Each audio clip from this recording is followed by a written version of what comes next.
Your brain is a battlefield before the first punch. Left-brained fighters analyze. Right-brained fighters intuit. Which side rules your mind under pressure? That determines whether you're predictable or an unpredictable storm. Here is what matters. Your brain has two hemispheres and each processes combat differently. The left brain handles logic, sequence, and detail. It breaks down an opponent's stance into micro-movements. The right brain manages spatial awareness, big-picture thinking, and instinctual flow. It senses openings without knowing why. In a fight, these differences become magnified. A left-brained fighter might calculate a 1 to 2 to 3 combination because the numbers align with his mental map. A right-brained fighter throws a spinning back fist because it feels right. Both approaches can win. Both have fatal flaws. The key is knowing which one leads when the pressure is highest. Under stress, your brain defaults to its dominant mode. If you're left-brained, you'll try to process and find patterns. If you're right-brained, you'll react and flow. Neither is better, but you must know your default to train your weakness. Consider the left-brained boxer. He throws the 1 to 2 to 3 because the sequence makes sense. He steps off at a 45-degree angle because geometry dictates safety. He sets traps, a low jab to draw the right hand, then a left hook over the top. Every move is intentional. Every move has a counter-move waiting. This fighter thrives in round 1 where data collection is king. He circles, he probes, he builds a dossier in real time. By round 3, he knows exactly where to land the knockout blow. But when the opponent deviates, a sudden change in distance, an unorthodox stance, a wild brawl, the left-brained fighter freezes. His algorithm breaks.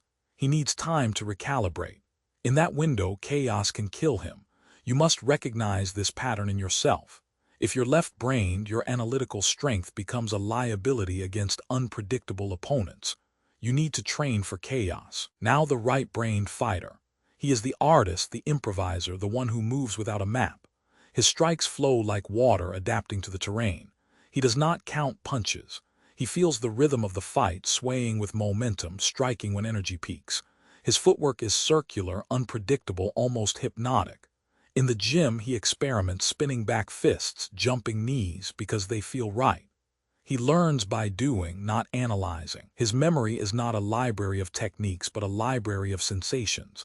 The feel of a clinch, the shift of weight, the timing of a counter. When he fights, he reacts. When the opponent changes, he changes with him instantly. But this style has flaws. He may lack a plan, so he can get drawn into brawls. He may not build a strategy for later rounds. You must understand your default. If you're right-brained, your adaptability is your strength. But you need structure to avoid chaos. Put these two types in a cage, and you see a study in contrast. The left-brained fighter wants to control the pace, force the fight into his analytical framework. He jabs from the outside, circles to his power side, looks to counter. The right-brained fighter wants to disrupt that control, create chaos, force the left-brained fighter into a reactive state. He feints, switches stances, throws unorthodox strikes, changes levels unpredictably. The left-brained fighter tries to pattern match, to find structure in chaos. The right-brained fighter tries to overload the senses, throwing too much information for the left brain to process. This is the core dynamic. You must learn to exploit it. If you're left-brained, you need to drill against chaos so you don't freeze. If you're right-brained, you need to develop a plan so you don't lose rounds. The fight is a battle between control and chaos. You must be comfortable in both. History provides clear examples. Muhammad Ali was a right-brained fighter. He danced, he taunted, he floated like a butterfly, stinging like a bee. His fights were performances, not calculations. He read opponents intuitively, knowing when to lean back, when to slip, when to unleash a flurry. Joe Frazier was left-brained.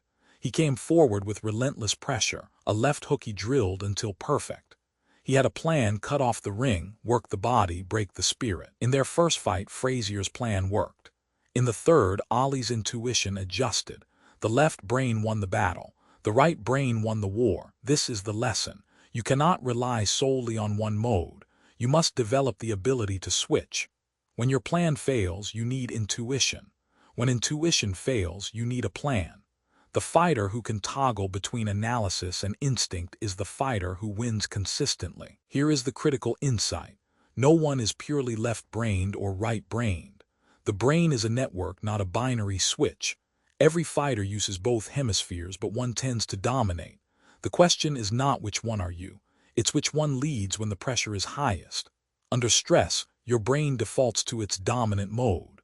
A left-brained fighter under attack will try to process, to analyze, to find the pattern.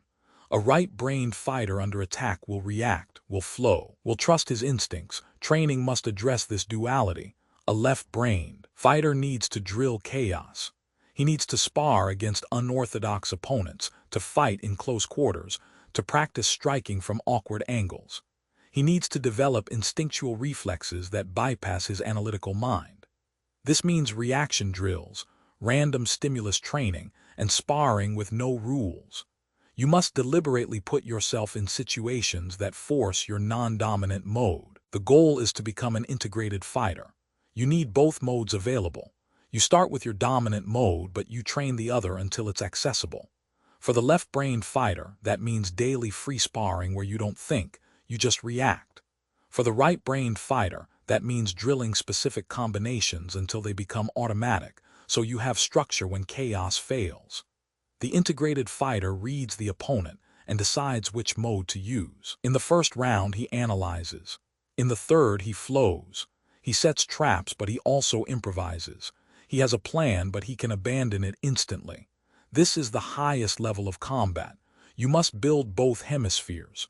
You must become comfortable in the analytical and the intuitive. This is not a theory. It is the practical reality of winning fights. Know your dominant mode. Train your weak side. In the cage, the fighter who can switch between analysis and instinct wins consistently. That's the takeaway. Now get to work.